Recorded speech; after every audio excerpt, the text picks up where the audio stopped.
नमस्कार, आपका स्वागत है। दोस्तों, वास्तुशास्त्र में मोर पंख का बहुत अधिक महत्व होता है।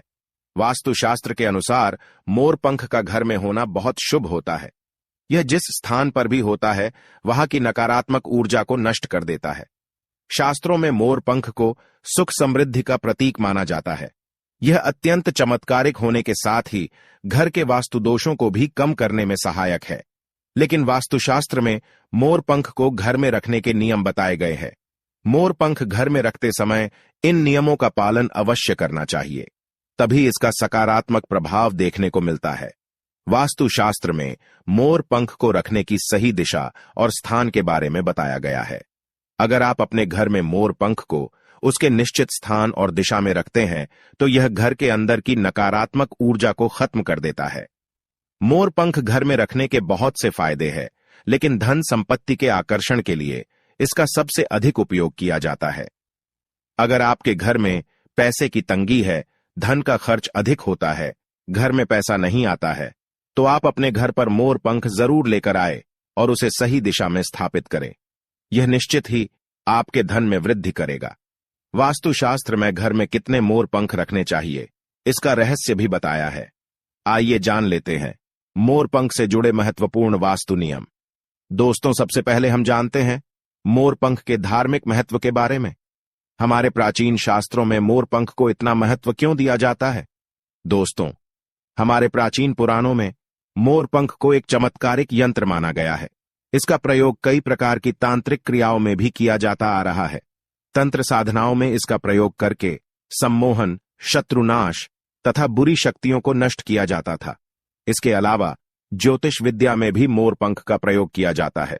ज्योतिष शास्त्र में मोर पंख से जुड़े उपाय भी बताए गए हैं। आयुर्वेद आदि ग्रंथों में विविध व्याधियों तथा रोगों को नष्ट करने में भी मोर पंख सहायक होता है। मोर पंख घर से बुरी शक्तियों को दूर तो रखता ही है, साथ सर्प आदि विषैले जानवर मोर पंख के भय से घर में प्रवेश नहीं करते हैं। इसीलिए वन में निवास करने वाले लोग इसे अपने घर के पास रखते थे। मोर से जुड़ी पुराणों में कई कथाएं लिखी हुई है। पक्षी शास्त्र में मोर से जुड़ी एक कथा का वर्णन मिलता है। प्राचीन युग में संध्या नाम का एक असुर हुआ करता था। वह बहुत ही शक्तिशाली और बड़ा तपस्वी था। गुरु शुक्राचार्य से विद्या प्राप्त करके संध्या नाम का असुर देवताओं को अपना शत्रु मानने लगा था। उसने ब्रह्मदेव और भगवान शिव से वरदान प्राप्त किया और बहुत अधिक शक्तिशाली बन गया। उसके बाद उसने स्वर्ग पर आक्रमण किया और कई देवताओं को बंदी बना लिया। लेकिन उस असुर को पराजित करने के लिए देवताओं ने एक योजना बनाई और उसके लिए उन्होंने मोर की सहायता ली। सभी देवता और 9 ग्रह मोर के पंखों में विराजित हो गए, जिससे मोर बहुत ही अधिक शक्तिशाली बन गया और विशालकाय रूप धारण करके उस मोर ने संध्या असुर पर आक्रमण कर दिया। इस युद्ध में संध्या असुर का वध हो गया और देवताओं को उनका आधिपत्य फिर से प्राप्त हुआ। सभी देवताओं ने मोर की प्रशंसा की और उसे भी पूजनीय होने का वरदान दे दिया। तभी से मोर को बहुत ही पवित्र माना जाता है। जिस स्थान पर भी मोर पंख होता है वहां पर 9 ग्रहों का अशुभ प्रभाव नहीं पड़ता है। दोस्तों, केवल ऋषि मुनि और देवता ही नहीं, बल्कि भगवान श्री कृष्ण भी मोर की प्रशंसा करते हैं। भगवान श्री कृष्ण ने मोर की श्रेष्ठता का वर्णन किया है और उन्होंने मोर के पंख को अपने मुकुट में धारण करके मोर के श्रेष्ठ होने का प्रमाण भी दिया है। मोर पंख के बिना भगवान श्री कृष्ण कहीं पर भी नहीं जाते हैं।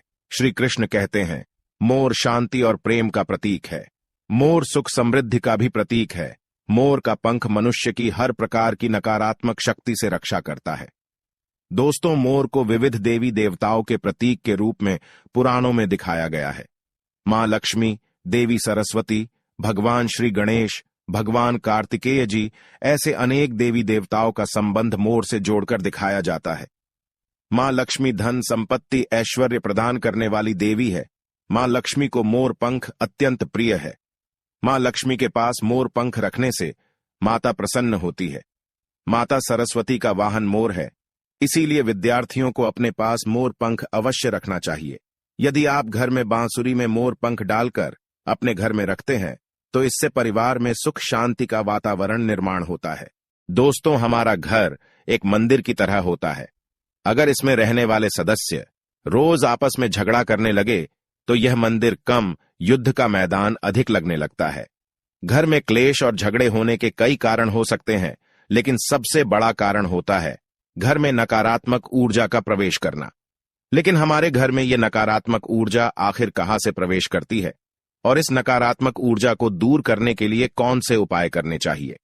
वास्तुशास्त्र के अनुसार प्रत्येक घर में नकारात्मक ऊर्जा फैलाने वाली चीजें मौजूद होती है। इन वस्तुओं के बिना हमारा घर चल नहीं पाता है। इन वस्तुओं को तो हम घर से बाहर नहीं निकाल सकते हैं, लेकिन उस नकारात्मक ऊर्जा को अवश्य बाहर निकाल सकते हैं। इसके लिए हमें मोर पंख का प्रयोग करना चाहिए। आप मोर पंख ले और उसे अपने घर के मुख्य द्वार के पास हवा में जोर जोर से हिलाए।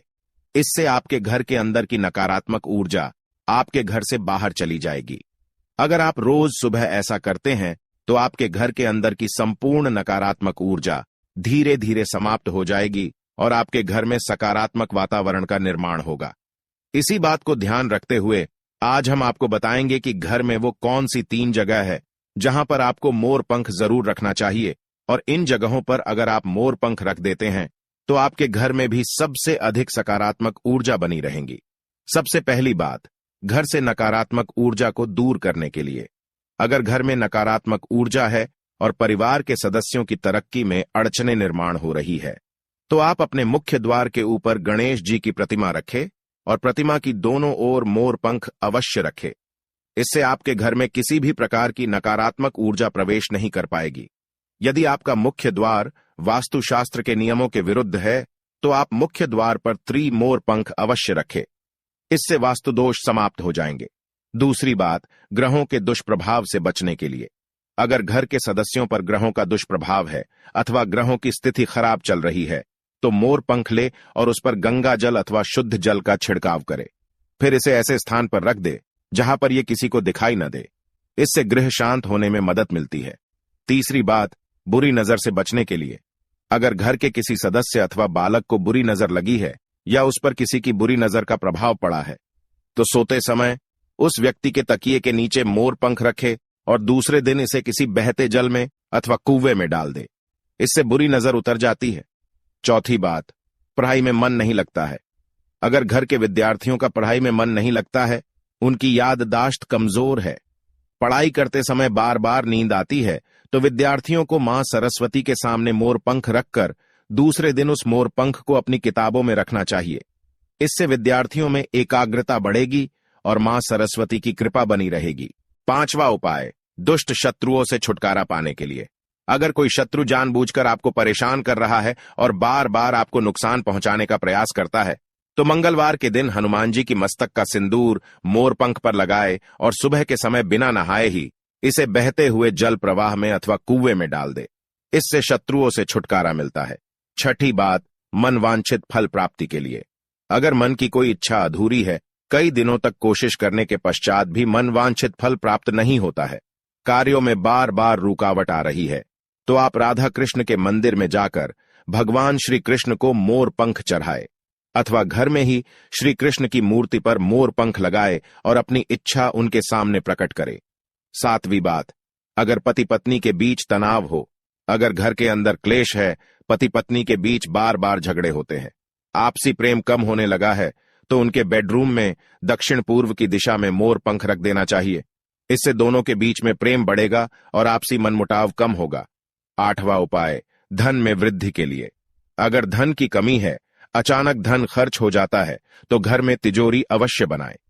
तिजोरी रखते समय ध्यान रहे तिजोरी को पश्चिम की दीवार पर सटाकर रखे और उसका मुख पूर्व दिशा की ओर हो। इससे देवराज की कृपा दृष्टि बनी रहेगी। साथ ही मां लक्ष्मी की पूजा में मोर पंख रखकर उसे तिजोरी में रखे। इससे घर में सुख समृद्धि आती है और धन की कमी महसूस नहीं होती है। यदि धन की समस्या आ रही है तो घर के आग्नेय कोण में अर्थात दक्षिण पूर्व दिशा में अपनी कमर से ऊपर कंधे की ऊंचाई पर 2 मोर पंख शुक्ल पक्ष में लगाएं। जल्दी ही धन प्राप्ति के नए अवसर प्राप्त होने लगेंगे। 9वां उपाय, आप किसी भी शुभ दिन मोर का एक पंख लेकर घर के किसी ऐसे स्थान पर रखें जहां पर आने जाने वाले लोगों की नजर सबसे ज्यादा पड़ती है। असल में मोर का पंख नकारात्मक ऊर्जा को अवशोषित करता है, इसलिए आपको इसको ऐसे स्थान पर लगाना चाहिए जहां ये सभी को नजर आए। मोर के पंख का ये उपाय न सिर्फ आपको बल्कि आपके घर के सदस्यों के जीवन में भी सुख और समृद्धि जरूर लेकर आएगा। तो दोस्तों, उम्मीद है आपको यह जानकारी अच्छी लगी होगी। वीडियो को लाइक जरूर करें और कमेंट में सच्चे दिल से जय श्री कृष्ण और जय मां लक्ष्मी अवश्य लिखें। साथ ही आप इस चैनल को सब्सक्राइब कर लीजिए ताकि आपको ऐसी ही आध्यात्मिक जानकारी प्राप्त हो। आप सभी का धन्यवाद।